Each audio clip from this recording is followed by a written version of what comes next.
Bienvenidas chicas y chicos, ¿cómo están? Espero que estén súper bien. Vamos avanzando en el cuatrimestre y hoy llegamos a la unidad 8. La unidad 8 es bastante interesante, es muy bonita, es muy visual, es algo práctica. Realmente me parece que llama la atención y debería motivarlos a ustedes con esta nueva unidad 8. La llamada reacciones acuosas. Bueno, vamos a ver, las reacciones acuosas son responsables de muchísimos procesos a nivel del ser humano, a niveles industriales, a niveles de la naturaleza, de un montón. Y dentro de esos procesos de la naturaleza está, por ejemplo, la creación de los cenotes. Es una formación geológica que se da en México y en Florida, donde existe un tipo de roca llamada caliza y que está formada principalmente por carbonato de calcio. Resulta que el agua que está ahí, que es también agua subterránea, con el CO2 de la atmósfera se acidifica y se convierte en ácido carbónico. Ese ácido carbónico reacciona con el carbonato de calcio de la piedra caliza y en cierto modo lo diluye. Entonces, al corroer esta piedra da espacio para que el agua llegue ahí y es lo que conocemos normalmente como los cenotes. Es una formación geológica bastante interesante. Si alguno de ustedes no la conoce, les recomiendo que tomen un tiempito, se vayan a Google, pongan cenotes y ahí se van a dar cuenta que es una maravilla de la naturaleza. Ok, vamos de una vez entrando a lo que vinimos, que son conceptos. Entonces, chicos, esto no hay mucha explicación, son conceptos que lo deben entender y aprender. Una disolución es una mezcla homogénea de dos o más sustancias. Una disolución en la que el agua es el medio disolvente se conoce como disolución acuosa. La sustancia que está presente en mayor cantidad es el disolvente. Las demás sustancias en esa disolución se conocen como solutos. Se dice que estos últimos están disueltos en el disolvente. Entonces, para que haya una disolución, los solutos se tienen que disolver en el disolvente. Un ejemplo típico sería el azúcar en un vaso de agua. El agua sería el disolvente y el azúcar sería el soluto. Y ya el vaso con azúcar disuelta sería la disolución acuosa. Una sustancia cuyas disoluciones acuosas contienen iones se conoce como electrolito. Una sustancia que no forma dichos iones en disolución se conoce como no electrolito. No todas las sustancias que se disuelven en agua hacen que la disolución resultante sea conductora. Entonces vean lo interesante con el ejemplo que les acabo de decir del azúcar. Por ejemplo, el azúcar se disuelve en agua, pero no conduce la electricidad. Por ende, no es un electrolito. El agua pura no conduce la electricidad. Por ende, tampoco es un electrolito. Cuando hablan de que uno se puede electrocutar con agua o algo así, no es por el agua. Si el agua que estuviera a la par de ese toma corriente o de esa extensión eléctrica o de esa fuente eléctrica fuera agua pura, no habría ningún riesgo. El problema o lo que pasa es que el agua contiene sales disueltas a nivel natural. El agua que nosotros tomamos cuando abrimos el tubo y tomamos dicha agua contiene sales disueltas. Esas sales son las que le dan la capacidad de transportar electricidad. Entonces, si ustedes, por ejemplo, en agua le agregan cloruro de sodio, que es sal de mesa, eso sí va a ser un electrolito y va a conducir la electricidad. Ahí ustedes pueden ver en esa imagen los tres casos y cómo la que tiene cloruro de sodio cierra el circuito y permite que el bombillo se encienda. Porque hay una transferencia de energía eléctrica. Ahí está un poquito lo que pasa con las sustancias moleculares que se disuelven en agua y los compuestos iónicos que se disuelven en agua. Veamos el del lado izquierdo. En el del lado izquierdo, ese cubo que tenemos verde y morado, de pelotitas verdes y moradas, es cloruro de sodio. Entonces, lo que sucede lo que sucede ahí es que cuando el cloruro de sodio se disuelve en agua, las moléculas de agua solvatan a cada uno de los iones.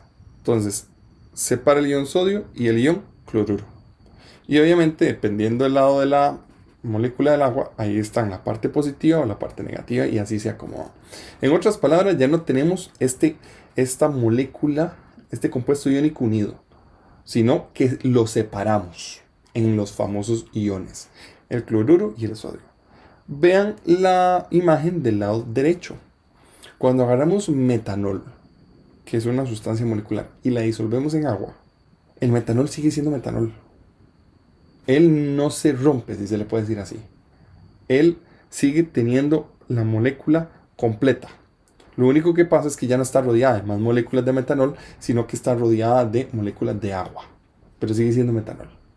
O sea, no forma los iones para que sea un electrolito. El agua es un disolvente súper efectivo para compuestos iónicos. Entonces es una característica que tiene el agua. Entonces los compuestos iónicos los va a disolver el agua. O, si quieren verlo de otra manera, los compuestos iónicos se van a disolver en agua. La solvatación ayuda a estabilizar los iones en disolución y evita que los cationes y los aniones se recombinen. La solvatación es lo que vimos antes en la imagen anterior. Las moléculas de agua rodean a los iones. Si es un anión, se rodea con los hidrógenos. Si es un catión, se rodea con los oxígenos del agua. Y al final todos los iones están solvatados, están rodeados de moléculas de agua.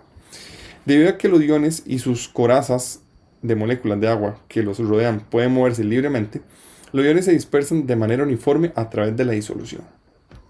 Al final vamos a tener una disolución muy regular en todas las partes de la misma, y eso es parte de lo que provoca la solvatación que le da el agua a estos iones y que nos crea una disolución homogénea. Cuando un compuesto molecular se disuelve en agua, la disolución generalmente consiste en moléculas intactas. No es que las espedazan, no es que las rompen, no, están intactas, dispersas a través de la disolución. En consecuencia, la mayoría de los compuestos moleculares son no electrolitos.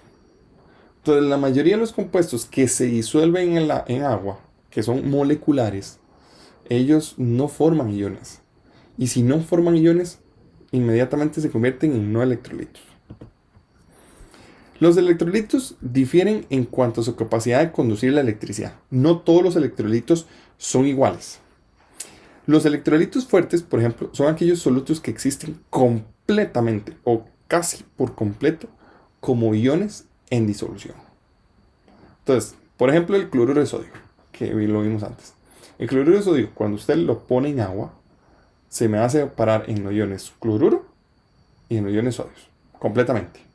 No van, prácticamente, a menos que no esté sobresaturada, no van a existir cristales donde dichos iones siguen estando juntos. No, ellos se van a separar. Todos los compuestos iónicos solubles en agua y algunos compuestos moleculares son electrolitos fuertes. Entonces, cuando esta sustancia, este compuesto iónico, se me disuelve completamente, es un electrolito fuerte. Y cuando me forma estos iones, ¿verdad?, en disolución. Los electrolitos débiles son aquellos solutos que existen en su mayoría en forma de moléculas neutras en disolución, con solo una pequeña fracción en forma de iones. Entonces, son aquellas, por ejemplo, sales que no se disuelven tanto. Entonces, vamos a hablar de un número hipotético. Se disuelve solamente el 20% de la cantidad de moléculas que había ahí. Entonces, un 80% tiene una carga neutra porque no se han separado. Y ese 20% se disolvió en iones. O sea, se separaron los iones que conformaban la molécula inicial. Entonces, ¿qué es lo que pasa? Esos pequeños iones que se formaron, esa pequeña cantidad de iones que se formaron, lo convierte en un electrolito. ¿Por qué no es fuerte? Porque no se disolvió todo, solamente se disolvió una pequeña parte. Solo una pequeña parte se descompuso en esos iones que hemos estado hablando. Por eso es que es un electrolito débil. Los compuestos iónicos solubles son electrolitos fuertes. Entonces, cuando yo tengo una sal y esta sal es soluble en agua, muy soluble, es un electrolito fuerte. El balance entre procesos opuestos determina las cantidades relativas de iones y de moléculas neutras. Este balance produce un estado de equilibrio químico. Se utilizan dos flechas que señalan en sentidos opuestos para representar la ionización de electrolitos débiles y una sola flecha para representar la ionización de electrolitos fuertes. Veamos este ejemplo que tenemos aquí en pantalla. Por ejemplo, tenemos el ácido acético. El ácido acético es un electrolito débil, porque ustedes ven ahí dos flechas. Aquí se forman un poquito los iones, el ion acetato y el ion hidronio, pero también reaccionan entre ellos para formar nuevamente el ácido acético. Entonces tenemos una molécula neutra y tenemos iones con carga. Entonces es un electrolito débil, sí, porque tenemos estos iones con carga. Pero ¿por qué no es fuerte? Porque él no se disocia completamente. Solamente un porcentaje está en esta forma y otro porcentaje está en esta otra. Veamos la diferencia con el ácido clorhídrico, que es un ácido fuerte y un electrolito fuerte. Él, cuando está en disolución, se disocia completamente en los iones hidronio y en los iones cloruro. Él no se recombina para formar de nuevo ácido clorhídrico. No, él se disocia completamente. Entonces, si se disocia completamente, podemos decir que es un electrolito fuerte. En conclusión, si yo soy una sustancia que me disocio completamente, vea que aquí hay solamente una flecha. Solamente una flecha hay, solamente va para allá. Si yo me disocio completamente, soy un electrolito fuerte. Si yo me disocio parcialmente y los iones se vuelven a juntar para formar la molécula original, soy un electrolito débil, porque no me disocio completamente, solamente una pequeña fracción de mí se disocia. Las reacciones que dan como resultado la formación de un producto insoluble se conocen como reacciones de precipitación. Entonces, cuando tenemos dos sustancias que las combinamos y los productos generados, por lo menos uno de los productos generados, es un sólido que no es soluble en agua, obviamente va a aparecer. Y eso que vemos, eso turbio, ese sólido que vemos que se genera, se le llama un precipitado. Son reacciones de precipitación. Un precipitado es un sólido insoluble formado por una reacción en disolución. Se dan reacciones de precipitación cuando ciertos pares de iones con carga opuesta se atraen con tanta fuerza que forman un sólido iónico insoluble. O sea, ellos generan tanta fuerza entre sí que prácticamente no hay nada que los pueda separar. En el momento que eso pasa, entonces los vemos como un precipitado. Ahí tenemos un ejemplo muy gráfico, muy bonito, donde tenemos dos beakers. Vamos a empezar a leer la imagen de izquierda a derecha. En la primera imagen tenemos en el beaker que está sostenido por la mano yoduro de potasio. Y en la que está en la mesa tenemos nitrato de plomo. Son electrolitos fuertes, se disocian completamente en agua, por eso es que se ven transparentes. Listo. Resulta que cuando los mezclamos, que sería la imagen central, empiezan a reaccionar entre ellos. Entonces, el plomo reacciona con el yoduro, para formar un precipitado. Ese precipitado es lo que conocemos aquí como yoduro de plomo, que es este que está aquí. El yoduro de plomo se une de una forma en que el agua ya no lo puede separar. Y por eso es que vemos esto amarillo o esta formación amarilla aquí. Los otros iones siguen estando ahí de forma separada. No forman un precipitado. El que forma el precipitado es el yoduro de plomo. Entonces aquí vemos una típica reacción de precipitación. Ok, la solubilidad de una sustancia a una temperatura determinada es la cantidad máxima de esa sustancia que puede disolverse en una cierta cantidad de disolvente a la temperatura indicada. Entonces la solubilidad va a depender de la temperatura. Entonces cuando yo digo que la solubilidad de X sustancia es tantos gramos por litro y a tal temperatura, Lo que significa es que, por ejemplo, 25 grados Celsius. A 25 grados Celsius, esta sustancia va a disolverse, no sé, 20 gramos por litro de agua. Entonces, a esa temperatura, si usted pone 20 gramos, se va a disolver todo. Si usted pone 21, ya ese gramo extra ya no se va a disolver. Pero si pone 20, se va a disolver. Si pone 15, obviamente se va a disolver. O sea, el límite es 20. Pero se tiene que especificar la temperatura. Porque si la temperatura cambia, cambia el grado de solubilidad de la sustancia en el agua, por ejemplo. Aquí tenemos una tabla de reglas de solubilidad para compuestos iónicos comunes en agua. Es necesario que la dominen, que se la aprendan, que la entiendan. Y la vamos a explicar rápidamente. Dice, compuestos iónicos solubles. Vean lo que dice aquí. Solubles.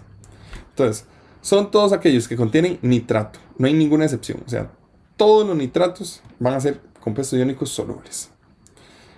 Todos los que contengan acetato. Acetato de cualquiera va a ser soluble. Todos los cloruros, por ejemplo el cloruro de sodio, la sal de mesa, va a ser soluble. Pero hay excepciones. ¿Cuáles son las excepciones? Ok, los cloruros de plata, los cloruros de mercurio y los cloruros de plomo. El bromo, todos van a ser solubles, pero van a haber una excepción. Los de plata, los de mercurio, los de plomo. Y así con el yoduro, los de plata, los de mercurio y los de plomo. Y los sulfatos van a tener estas excepciones que están aquí. El estroncio, el bario, el mercurio y el plomo. Ahora sí. Compuestos insolubles. Todos estos compuestos que están aquí, todos estos, van a ser insolubles. Pero hay excepciones. Si usted lo mezcla con amonio, ya se disuelve. Si lo mezcla con los cationes de los metales alcalinos, se disuelve. Si lo mezcla con calcio, estroncio, bario, se disuelve. Todos estos. Por ejemplo, aquí el sulfuro. Por ejemplo, el carbonato. Todos los carbonatos van a ser insolubles. Pero si es un carbonato de amonio, no, es soluble. Si es un carbonato de algún metal alcalino, es soluble. Los fosfatos, todos son insolubles. Pero si es fosfato de amonio, es soluble. Si es un fosfato de algún metal alcalino, es soluble. O sea, esta parte son las excepciones. Por ejemplo, el hidróxido. Vean, el hidróxido, todos van a ser insolubles. Pero vean lo que dice aquí. Cationes de metales alcalinos, como el sodio. Entonces, por eso es que el hidróxido de sodio sí se disuelve. Si no fuese el sodio y fuese otro, no se disuelve. Así se lee la tabla. A las reacciones de precipitación también son conocidas como metátesis. Las reacciones donde los cationes y los aniones parecen intercambiar compañeros se conocen como reacciones de metátesis. Entonces, veamos esta. Es una especie de mecambio. El A se va con el I y el X con el B. Entonces al final queda AI y BX. Entonces, por ejemplo, si yo tengo nitrato de plata con cloruro de potasio, se me van estos dos juntos para formar el cloruro de plata, más estos dos juntos que me forman el nitrato de potasio. Tales reacciones se denominan reacciones de intercambio o reacciones de metátesis. ¿Qué significa transponer? Las reacciones de precipitación se ajustan a este patrón, lo mismo que muchas reacciones ácido-base que vamos a ver posteriormente. Para completar y balancear la ecuación de una reacción de metátesis, vamos a seguir 4 pasos. El primer paso.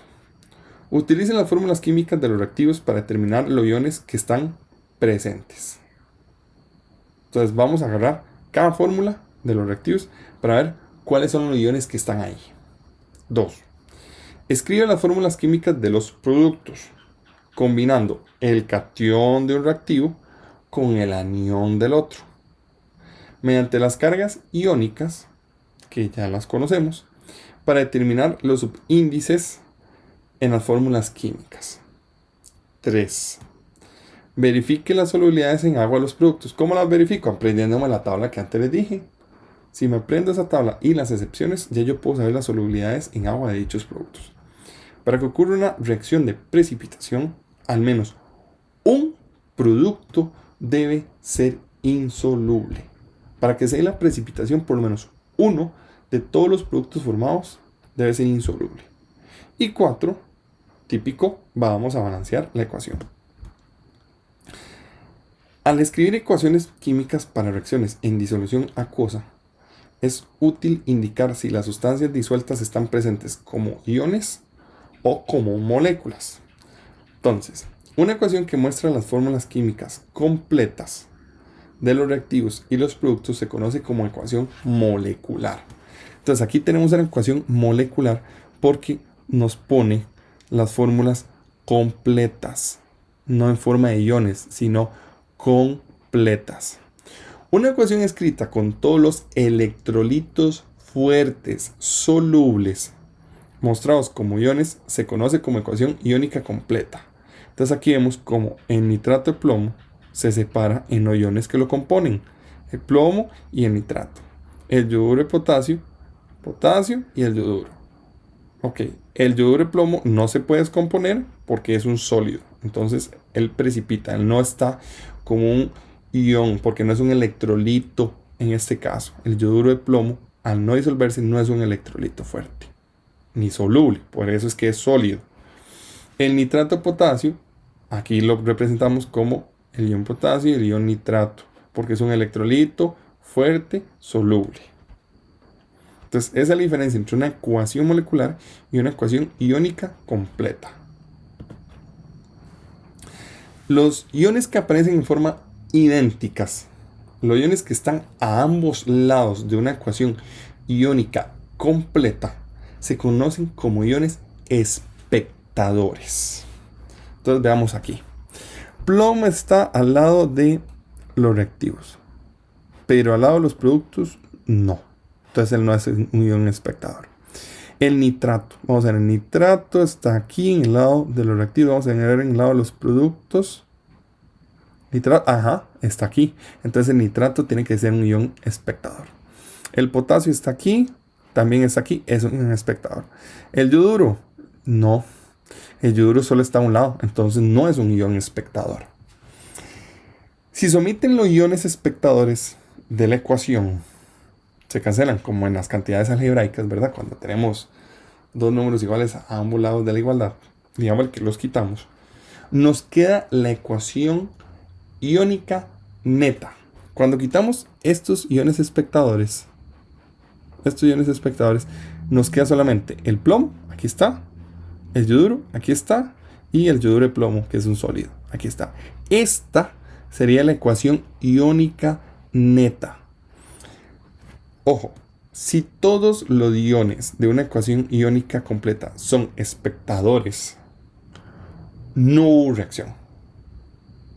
Una mezcla, pero no hubo reacción. Así de simple. Entonces, para que haya una reacción, tiene que haber iones que no sean espectadores, que se mezclaron.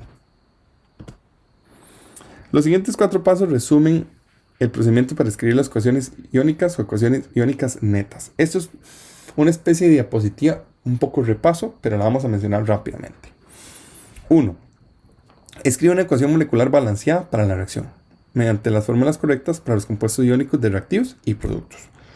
Con base en la tabla de solubilidades, decida cuál de los productos es insoluble y por tanto aparecerá como un precipitado. Ya conocen la tabla, ya van a saber cuál sería el precipitado si es que se forma. 2. Escribe la ecuación iónica de la reacción. El compuesto que no aparece como precipitado debe presentarse como iones libres. Es lo mismo que estamos hablando. Si usted no es precipitado, significa que usted se disuelve y forma un electrolito fuerte. O sea, usted agarra y esos iones andan ahí de forma separada. 3. Identifique y cancele los iones espectadores, ya sabemos cuáles son, a ambos lados de la ecuación para escribir la ecuación iónica neta de la reacción. Ya sabemos también cuál es la ecuación iónica neta de la reacción, que es aquella donde no participan los iones espectadores. Verifique que las cargas y el número de átomos estén balanceados en la ecuación iónica neta. Reacciones ácido-base. Muchos ácidos y muchas bases son sustancias industriales y domésticas. Algunos de ellos son componentes importantes en fluidos biológicos. Por ejemplo, El ácido clorhídrico lo tenemos en la parte izquierda de esta escala de pH. El ácido batería, el limón, el vinagre, el tomate, el agua de lluvia, la leche, el agua, que tiene un pH de 7, o sea, es una sustancia neutra. Hacia la izquierda es ácido y hacia la derecha es básico.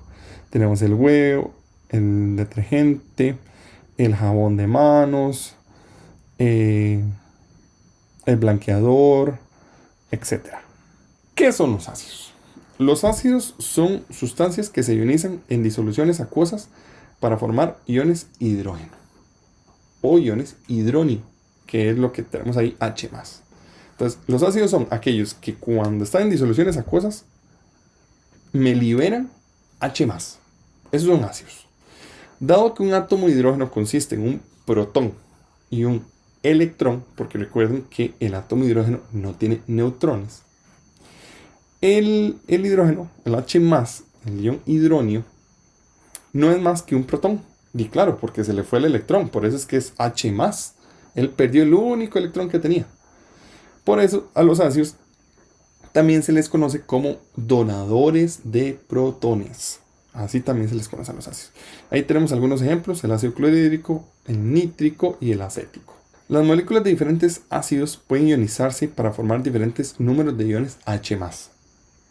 Entonces vamos a ver cómo existen dos tipos de ácidos, los monopróticos y los dipróticos. Eso de mono ya nos debería dar una pista. Veamos el ácido clorhídrico y el ácido nítrico.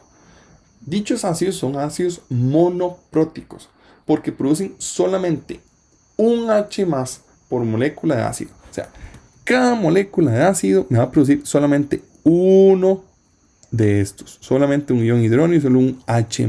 Solamente uno. El ácido sulfúrico que tenemos aquí es un ejemplo de un ácido diprótico. Y aquí donde dice di y prótico, que vienen los protones, ¿verdad? Que se le decía que eran donadores de protones. Di de 2. Que produce 2 iones H+ por una molécula de ácido. Entonces veamos esto. Está aquí la primera reacción de ionización. El ácido me libera un ion y queda este otro. Este otro se vuelve a disociar y me forma otro ion y me queda el sulfato. Vean lo interesante de esta reacción. La primera reacción es un electrolito fuerte. Vean que solamente tiene una flecha. Significa que cuando el ácido toque el agua, de una vez se me disocia en estas dos sustancias. La segunda disociación ya es un electrolito débil. Significa que sí, hay una cantidad de H+ que se me generan y sulfatos, pero también ellos se vuelven a recombinar para formarme esta sustancia.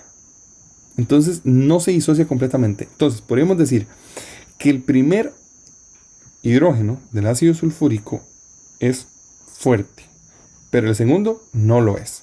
Es un electrolito fuerte, el segundo es un electrolito débil. Y vean, las flechas es lo que nos indica la fortaleza de esa disociación. Las bases son sustancias que aceptan iones H+, es decir, reaccionan con estos. Las bases producen iones hidróxido cuando se disuelven en agua. Entonces, por ejemplo, el amoníaco se considera que es una base porque cuando se mezcla con agua me produce iones hidróxido. Y son exactamente la definición de que es una base. Si yo tengo hidróxido de sodio, cuando se disuelve en agua, se disocia en sodio y iones hidróxido. Y entonces si me forman iones hidróxido, es una base. Entonces, toda aquella sustancia que me produzca iones OH-, o sea, iones hidróxido, lo vamos a considerar como una base. Los compuestos de hidróxido iónico se encuentran entre las bases más comunes. Los ácidos y las bases, que son electrolitos fuertes, o sea, que completamente ionizados en la disolución, completamente disociados, ¿verdad? Que no están en su forma entera, sino que cuando tocan el agua se separan. Se conocen como ácidos fuertes y bases fuertes. Los que son electrolitos débiles, o sea, que se ionizan parcialmente, no totalmente, se conocen como ácidos débiles o bases débiles, dependiendo de lo que sea. Entonces aquí tenemos una tablita de cuáles son, por ejemplo, ácidos fuertes. El ácido clorhídrico, el bromhídrico, el yodhídrico, el ácido clórico, el perclórico, nítrico y el sulfúrico. ¿Cuáles son bases fuertes? Por los hidróxidos de los metales del grupo 1, que sería hidróxido de litio, hidróxido de sodio, hidróxido de potasio, rubidio y cesio. Los hidróxidos de los metales del grupo 2A, que sería hidróxido de calcio, de estroncio y de bario. ¿Cómo vamos a clasificar entre electrolito fuerte, débil o no electrolito? Ok, veamos esta tablita. Dice, para clasificar una sustancia soluble. Entonces imagínense que tenemos una sustancia soluble en agua y queremos clasificarlo en electrolito fuerte, débil o no electrolito. Esta tabla nos va a ayudar. Vean que es soluble. Se debe recorrer la tabla de arriba hacia abajo y de izquierda a derecha. Entonces, vamos a ver, hagamos el ejercicio. Tenemos un compuesto que es iónico. Está disuelto, entonces podemos decir, es un electrolito fuerte. Definitivamente si está disuelto y es un compuesto iónico, no es un electrolito débil. Todos van a ser electrolitos fuertes. Y no es un no electrolito porque ya dijimos que es un electrolito fuerte. Veamos ahora. ¿Es un compuesto molecular? Sí es un compuesto molecular. ¿Es un ácido fuerte? Sí es un ácido fuerte. Ok, si es un ácido fuerte, entonces es un electrolito fuerte. No, me di cuenta que no. Es un ácido débil o es una base débil. Entonces es un electrolito débil. Si no es un ácido fuerte y no es un ácido débil o una base débil, entonces definitivamente que aquí donde dice los demás compuestos, de una vez nos tiene que decir es un no electrolito. Así, inmediatamente. Cualquier sustancia molecular que no sea un ácido ni amoníaco, probablemente es un no electrolito. Reacciones de neutralización y sales. Las propiedades de las disoluciones ácidas son muy diferentes de las que presentan las disoluciones básicas. Los ácidos tienen un sabor agrio, mientras que las bases tienen un sabor amargo. Los ácidos pueden cambiar los colores de ciertos tintes en una forma específica que difiere del efecto de una base en ellos. Es el principio del funcionamiento del indicador conocido como papel tornasol. Entonces el papel tornasol es un papel que está impregnado en una sustancia que si se mezcla con un ácido forma un color y si se mezcla con una base forma otro color. Cuando se mezclan una disolución de un ácido y una disolución de una base, ocurre una reacción de neutralización. Entonces aquí vemos una reacción de neutralización donde tenemos el ácido y una base. Y una característica de una reacción de neutralización es que va a generar agua y una sal, dependiendo obviamente de los iones que compongan el ácido y la base. Aquí tenemos una imagen del papel de tornasol, lo que antes les dije, que dependiendo de lo que sea, así reaccionan y generan un color u otro. Ok, aquí tenemos una reacción de neutralización donde tenemos el hidróxido de magnesio, que es la leche magnesia, al lado izquierdo, aquí, es sólida, nada más que está en suspensión. Entonces, esto blanco es porque el hidróxido de magnesio está precipitado, pero lo que se hace es una suspensión en agua, no es que está disuelto, es una suspensión. Y por eso se ve blanco. El ácido clorhídrico es transparente, que es este que está en esta botella, y los mezclamos. Entonces se va a dar una reacción de neutralización. Entonces el ion hidronio que lo aporta el ácido clorhídrico se combina con los iones hidróxidos que los aporta el hidróxido de magnesio y forma agua y cloruro de magnesio. Pero resulta que el cloruro de magnesio es un electrolito fuerte. Entonces desaparece el color. Ya el precipitado desapareció porque él se disocia completamente en iones cloruro y en iones magnesio. Entonces aquí vemos un poquito la ecuación molecular y la ecuación iónica neta. El consejo es que repasen las reglas que vimos antes para que vean esa parte. Recapitulando, en las reacciones de precipitación, los cationes y aniones se juntan para formar un compuesto iónico insoluble. Eso es lo que vemos en forma de precipitado. 2. En las reacciones de neutralización, los iones H+, y OH-, o sea, el hidrónio y el hidróxido, se juntan para formar moléculas de agua. 3. Ahora vamos a ver un tercer tipo importante de reacciones en las que se transfieren electrones entre los reactivos. Tales reacciones se llaman reacciones de oxidación-reducción o conocidas comúnmente como redox. Las reacciones en las que los electrones se transfieren entre los reactivos se conocen como reacciones de oxidación-reducción o reacciones redox. La corrosión de un metal es un típico muy conocido de reacción redox. Cuando un metal se corroe, pierde electrones y forma cationes. Entonces ya no tenemos el metal en la forma original, si se le puede decir así, en la forma neutra, sino que él, debido a la oxidación, perdió electrones y ya se convierte en otra cosa. Entonces ahí, por ejemplo, vemos 3 tipos de metales, donde tenemos el cobre con la Estatua de la Libertad. Ese verde no es del cobre original. El cobre original ustedes ven que es dorado, pero cuando se oxida forma compuestos oxidados de cobre que tienen una tonalidad verde. Tenemos en la imagen central un barco, que el casco es de hierro, que está oxidado, y entonces obviamente lo que dijimos antes. Y tenemos la plata, que se oxida. Cuesta que se oxide, pero puede ser que se oxide con mucho tiempo y mucho descuido también. Entonces, ¿qué es la oxidación?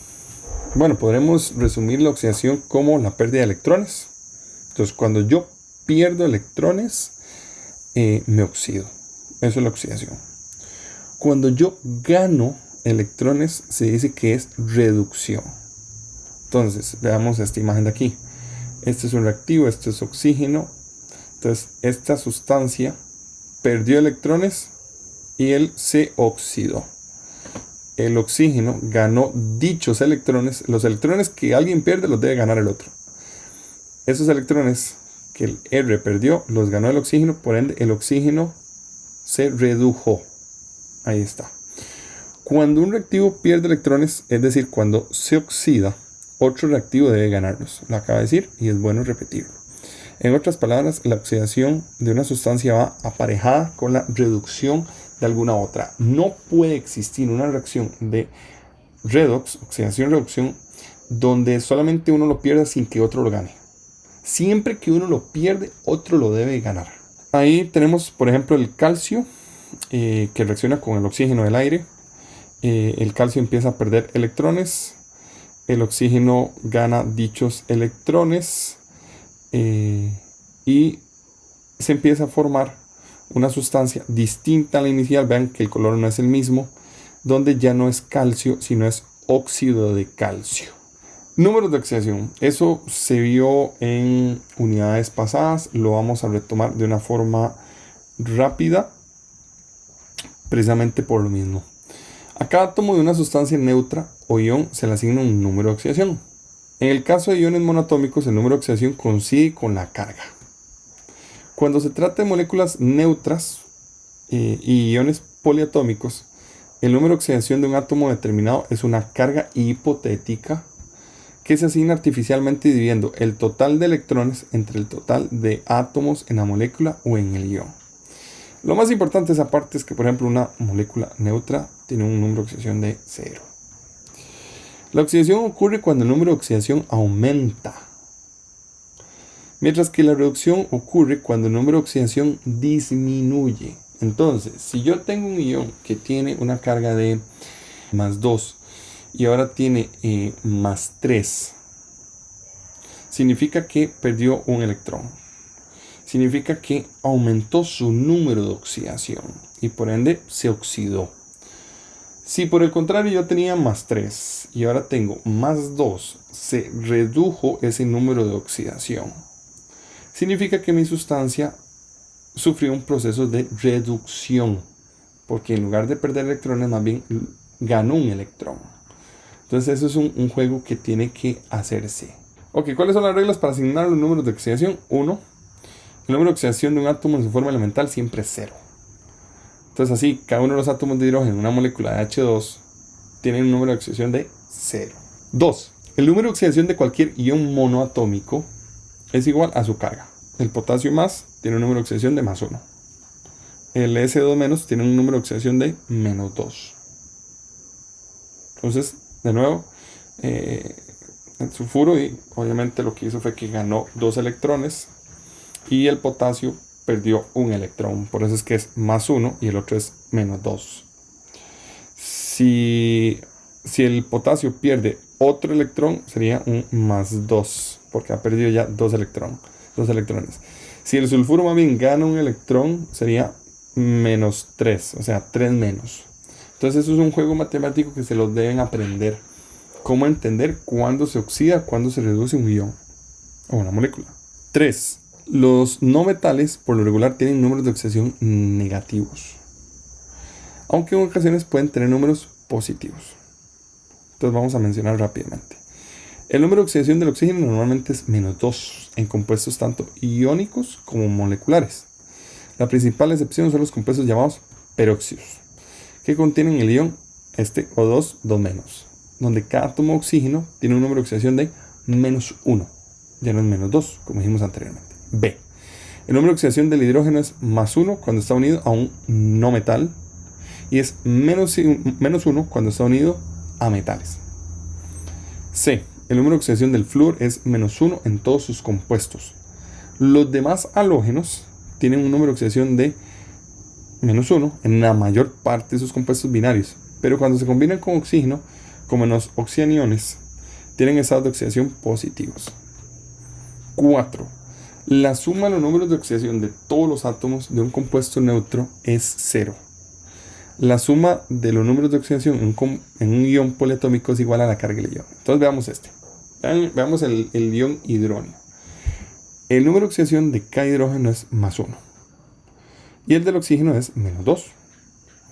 Así que cuando sumamos los números de oxidación, que sería 3 por la carga del hidrógeno, que es +1. Entonces 3 más 1. Y aquí es 1 por la carga del oxígeno, que sería -2. Entonces 3 por +1 es 3. Más 1 por -2 es -2. Entonces 3 más -2 es +1, que es exactamente la misma carga que tenía el ion originalmente. Oxidación de metales por medio de ácidos y sales. La reacción entre un metal y un ácido o una sal metálica se ajusta al patrón general siguiente. Entonces vamos a tener A más BX reacciona para formarme un AX más B. Entonces veámoslo aquí. Zinc más ácido bromídrico me forma bromuro de zinc y me libera hidrógeno. Veámoslo aquí. Magnesio sólido más nitrato de plomo me genera nitrato de magnesio y plomo sólido. Estas reacciones se llaman reacciones de desplazamiento, porque el ion en disolución es desplazado o sustituido por un elemento que se oxida. Entonces veamos este ejemplo. Por ejemplo, el magnesio. Aquí el magnesio está con una carga de 0. Está elemental, no tiene carga, no es un ion, está en una carga de 0. Aquí el hidrógeno de esta molécula tiene una carga de +1 y el cloruro de -1. Cuando se ocurre la reacción, el magnesio queda +2. O sea, el magnesio se está oxidando. Él está perdiendo electrones. El cloruro sigue siendo -1 y el hidrógeno se está reduciendo. Porque los electrones que perdió el magnesio los obtiene el hidrógeno. Bueno, aquí el H más y el hidronio para formar hidrógeno. Aquí está. Estos dos electrones los tomó uno y uno y me formaron esto, que está neutro. Por eso es que es importantísimo lo que antes les dije, que en una redox no es que solamente uno los pierde y nadie los gana. La misma cantidad de electrones que alguien perdió tiene que ser la misma cantidad de alguien que los ganó. Bueno, la ecuación iónica neta de esta reacción es esta. Aquí está otro ejemplo del magnesio con el ácido clorhídrico. Cómo me libera en el momento que yo agarro una tira de magnesio y la pongo con ácido clorhídrico. Me da una reacción redox. De nuevo, el magnesio se oxida, pierde electrones. El hidrógeno se reduce, los gana, se forma hidrógeno elemental y son estas burbujas que vemos aquí alrededor de la cinta de magnesio, donde me está formando hidrógeno elemental, que les recuerdo que el hidrógeno elemental es un gas. Serie de actividad. Eso es otro concepto nuevo. A la lista de metales organizados en orden decreciente de su facilidad de oxidación se le conoce como serie de actividad redox de los metales. Entonces, alguien creó una especie de lista donde entre más abajo esté usted, más le cuesta oxidarse. Los metales que se encuentran en la parte superior de la tabla, los metales alcalinos y alcalinoterios, se oxidan con mayor facilidad. Ellos están deseando perder electrones. Se les conoce como metales activos.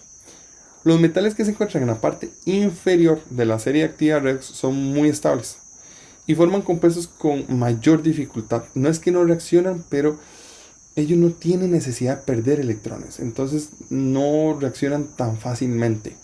Se conocen como metales nobles debido a su baja reactividad. Entonces, esto es una explicación química del por qué se utilizaba monedas de oro o de plata en lugar de monedas de hierro o de sodio o de aluminio. Porque resulta que el oro y la plata les cuesta mucho oxidarse. Entonces no era una moneda que se iba a perder en el tiempo. Tan es así que todavía se encuentran, bueno, no siempre, pero a veces se encuentran descubrimientos de barcos españoles o donde sea, que iban con oro y que han pasado siglos debajo del mar, y cuando salen del mar la moneda sigue prácticamente intacta, no ha reaccionado en esas condiciones tan corrosivas como el agua marina, porque el oro prácticamente no se oxida. Por eso es que es una joya, por eso es que es un metal precioso. Él no se oxida.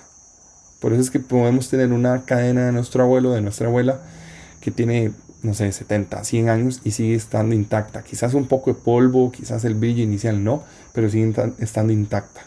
Es el motivo por qué estos metales se consideran nobles y estos no. Cualquier metal de la lista puede ser oxidado por los iones de los elementos que están debajo de él. Ahora lo vamos a entender aquí. Por ejemplo, el cobre está arriba de la plata. Vamos a ver, el cobre, sí, está arriba de la plata. Dicho y hecho. Por tanto, el cobre metálico será oxidado por iones de plata. Significa que si yo tengo cobre metálico y tengo iones de plata, la plata se va a robar los electrones del cobre. Va a tener la capacidad de arrancarle los electrones al cobre. Al final el cobre se va a oxidar, como vemos aquí, que pasó de un número de oxidación 0 a más 2. Y la plata se va a reducir en su estado elemental. Aquí está. La oxidación del cobre a iones cobre va acompañada de la reducción de iones plata a plata metálica. Eso es otra forma de lo que la serie de reactividad de los metales también nos dice. Por ejemplo, del litio al sodio, estos metales reaccionan con agua fría y producen hidrógeno. Ya la reacción la vimos anteriormente por ejemplo, con el magnesio. ¿Cómo es que se da esa reacción? Porque es que produce hidrógeno. Les recomiendo que se vayan un toquecito atrás y repasen. Del magnesio al cadmio reaccionan con vapor de agua para producir hidrógeno. Del cobalto al plomo reaccionan con ácidos. Ya no tienen la fuerza para poderle arrancar un hidrógeno al agua. Reaccionan solamente con ácidos, los cuales son generalmente electrolitos fuertes que se los dan prácticamente gratis para producir hidrógeno. Y del cobre para abajo no reaccionan ni con agua ni con ácidos para producir hidrógeno. Prácticamente no tienen la fortaleza de poder reaccionar con el hidrógeno del agua o de los ácidos. Aquí vemos otro ejemplo muy gráfico. Aquí tenemos un alambre de cobre y tenemos una disolución de nitrato de plata. Aquí está aquí disuelta el nitrato de plata. Como antes lo explicamos, la plata le empieza a arrancar electrones al cobre, le empieza a oxidar, la plata se reduce, o sea, él ya gana estos electrones que ocupaba y se empieza a precipitar, porque aquí la plata estaba disuelta en iones Ag+, pero aquí ya es plata elemental que se empieza a precipitar. Entonces esto gris que tenemos aquí es plata elemental. Obviamente no se ve tan bonita como una pulsera, un anillo, porque le falta tratamiento y pulido y un montón de cosas, y además está en forma de cristales, no está en forma de una especie de lingote, pero esto es plata elemental. Entonces, de nuevo, es una reacción redox. Concentración de disoluciones. Entonces vamos a entrar en un tema importante. ¿Cómo puedo describir cuál es la concentración de una disolución u otra? Ok. La concentración es la cantidad de soluto disuelto en una determinada cantidad de disolvente o de disolución. La concentración es un concepto que nos exponemos todos los días. Por ejemplo, las personas que toman café.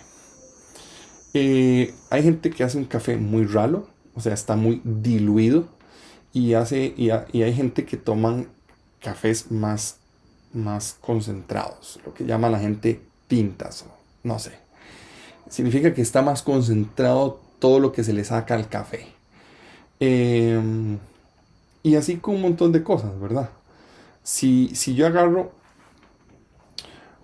una cucharada de sal y la agrego en un vaso de agua, y después tomo exactamente el mismo vaso con la misma cantidad de agua y le agrego 3 cucharadas de sal, el que tiene 3 cucharadas de sal me va a saber más salado que el que apenas tiene una cucharada de sal. Porque el que tiene 3 cucharadas de sal está más concentrado y el que tiene apenas una cucharada de sal está más diluido.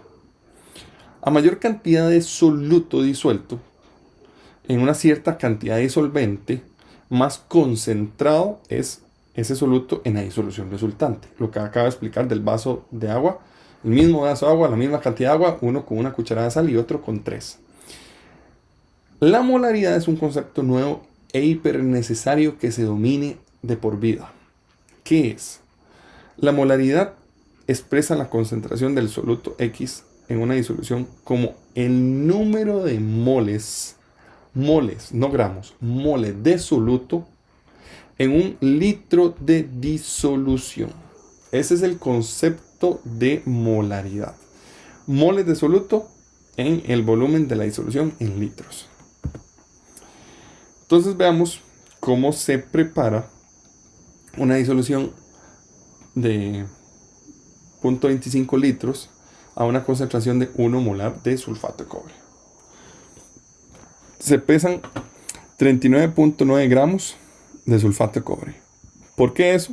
Porque 39.9 gramos son equivalentes a 0.25 moles. Eso ya lo vimos en capítulos anteriores. Eso lo podemos hacer. Pasar de moles a gramos, de gramos a moles. Si no se recuerdan, les aconsejo que vean los videos anteriores donde se explicaba eso. Colocamos el sulfato de cobre que acabamos de pesar en un matraz volumétrico de 250 mililitros. Eso es el famoso balón aforado que llamamos. ¿Por qué? Porque nos están pidiendo una cantidad de 250 mililitros o 0.25 litros, que equivale a lo mismo. Y después simplemente terminamos de rellenar con agua. Y así obtenemos 250 mililitros o 0.25 litros a una concentración de 1 molar de sulfato de cobre. Veamos esto. ¿Cuántos gramos de sulfato de sodio se requieren para preparar 0.35 litros de sulfato de sodio 0.5 molar? Entonces ya sabemos que la molaridad de sulfato de sodio es moles del sulfato de sodio por litros de disolución, ¿verdad? Entonces aquí lo que hacemos es simplemente vamos a despejar cuántos moles de sulfato es de sulfato de sodio. Si queremos despejar esto y tenemos la concentración a la cual queremos llegar, que es esta, 0.500 mililitros, ¿verdad? Y tenemos los litros de disolución que queremos preparar, que es 0.35, estos dos datos ya los tenemos, entonces podemos despejar, que es lo que hace aquí el autor. Estos litros nos manda a multiplicar, aquí están dividiendo, pasan a multiplicar y sustituye. ¿Cuántos litros de disolución nos pidieron? 0.35, ok, 0.35. ¿Cuál era la molaridad del sulfato de sodio que nos están pidiendo? Nos están pidiendo 0.500 molar, que sería 0.500 mol de sulfato de sodio en un litro de solución.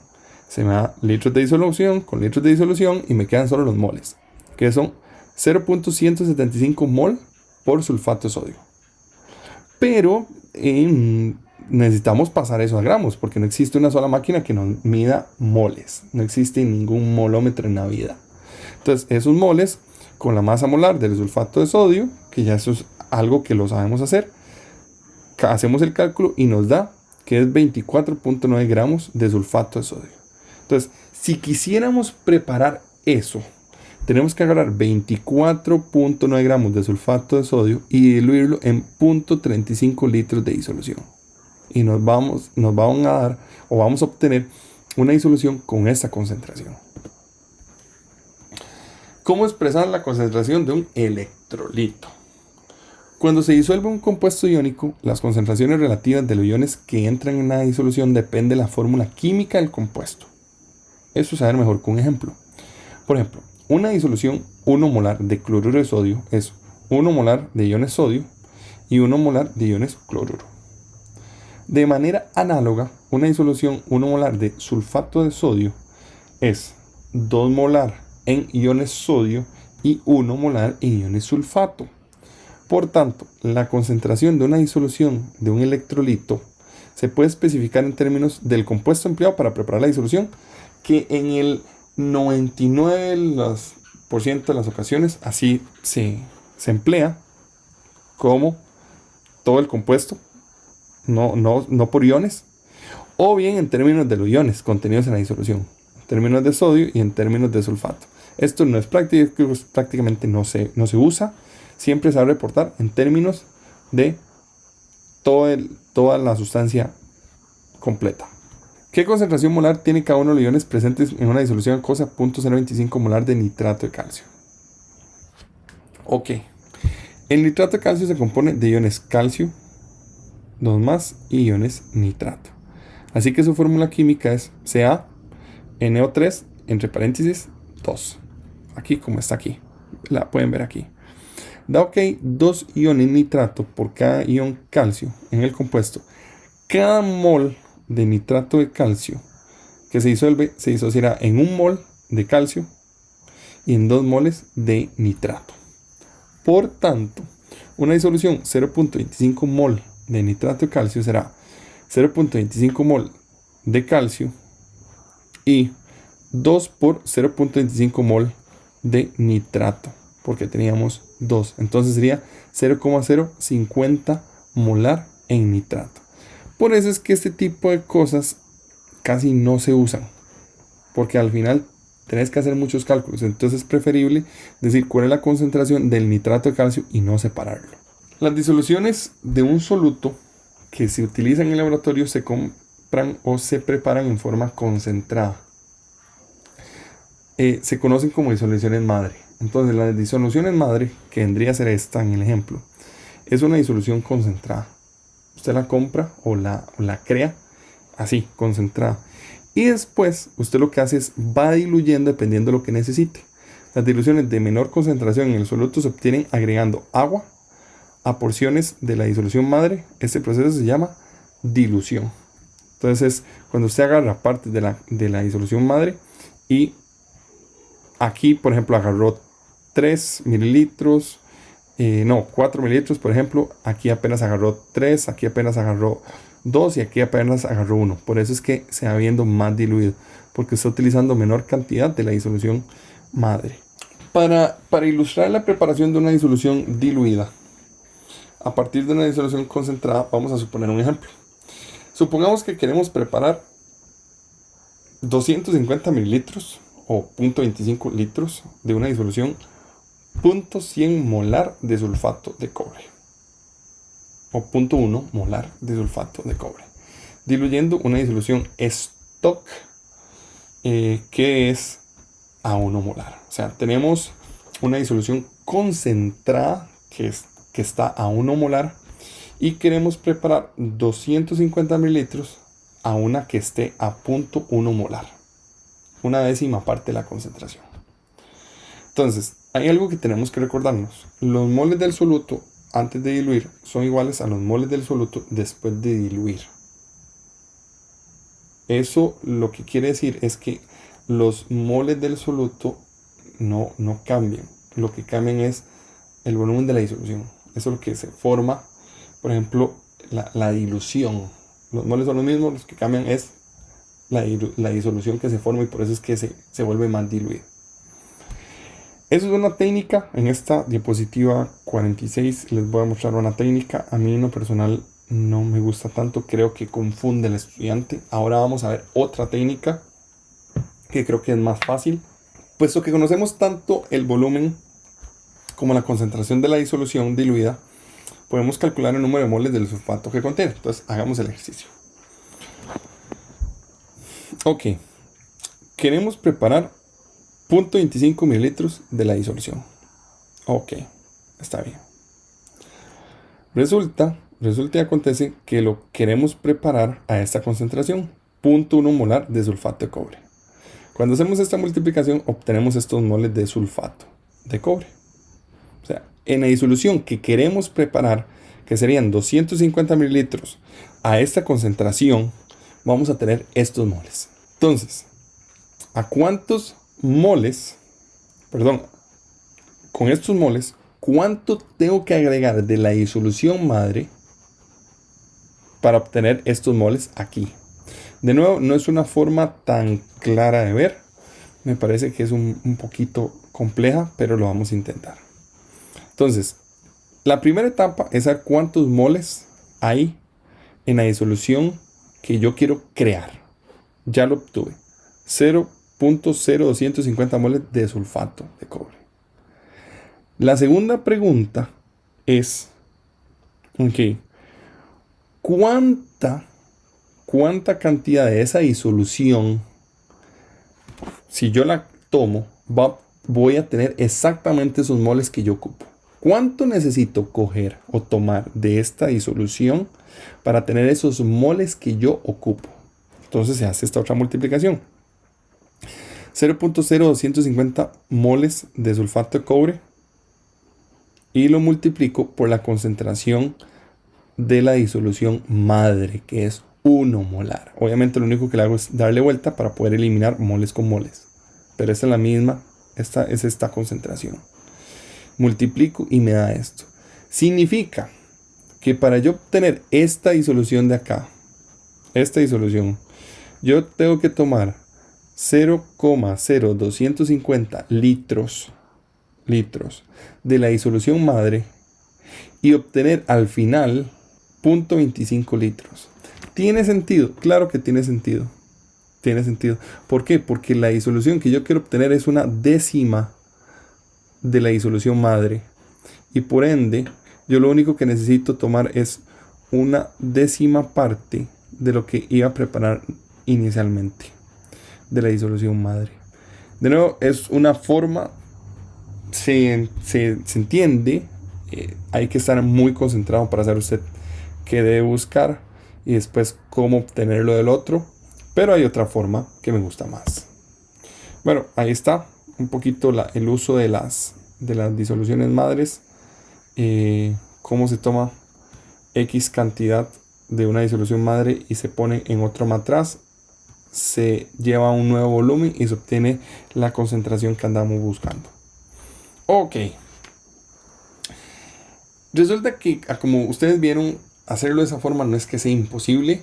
Estoy completamente seguro que cada uno de ustedes lo podría lograr, pero requiere más trabajo y más concentración. Entonces, hay una fórmula que es más fácil de hacer. Dice, en situaciones de laboratorio, los cálculos de este tipo suelen efectuarse con gran rapidez empleando una sencilla ecuación que puede deducirse recordando que el número de moles de soluto es el mismo en ambas disoluciones, concentrada y diluida, y que moles de molaridad a litros. esto posiblemente tiene un errorcillo ahí de tipeo, pero no le hagan caso. Lo importante es esto. Vamos a utilizar una fórmula que diga que la molaridad de la disolución concentrada por el volumen de la disolución concentrada es igual a la molaridad de la disolución diluida por el volumen de la disolución diluida. La molaridad de la disolución stock concentrada siempre es mayor que la molaridad de la disolución diluida.